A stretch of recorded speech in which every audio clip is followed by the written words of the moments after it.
4, less than 2 hours ago, the U.S. Senate voted against a resolution that would have forced the Trump administration to offer up information into the deportation of migrants to El Salvador. This vote comes exactly 2 months since Abrego Garcia, the Maryland father of 3, was deported by mistake to that Central American country.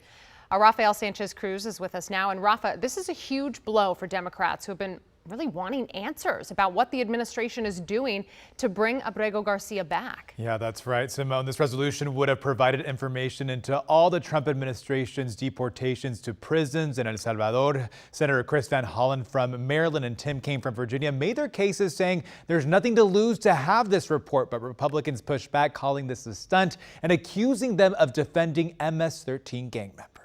Little used privilege motion. Senate Democrats Chris Van Hollen and Tim Kaine were unable to get a simple majority to move forward with the resolution that would have forced the Trump administration to provide answers into the deportation of migrants to El Salvador.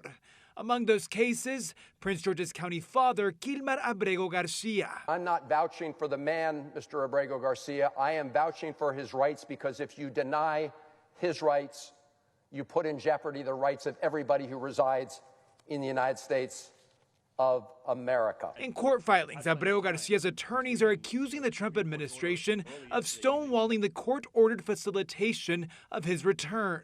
Understanding this record, the forcible deportation of American residents, some admittedly deported by mistake, whom the Supreme Court has ordered returned into Salvadoran prisons, why would anyone in this body not want to get a human rights report about the conditions of that confinement? The failed resolution would have forced the U.S. State Department to outline what they're doing to return those who have been mistakenly deported. The people that were removed from this country were dangerous criminals. These were not migrants, these were criminals. The resolution would have also forced U.S. officials to investigate potential human rights violations at the Salvadoran prisons where deportees are being held. Those prisons, that's all anti-Bukele propaganda.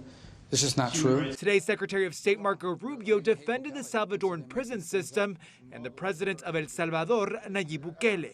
Van Hollen, who traveled a month ago to El Salvador to meet with his constituent, Abrego Garcia, says he plans to introduce sanction legislation against the Salvadoran government for what he says is their complacency in these illegal deportations.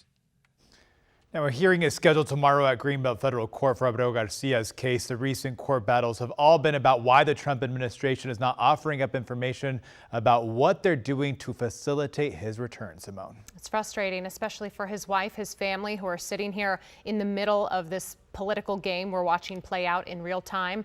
Rafa, you followed this story since day one. Keep us updated.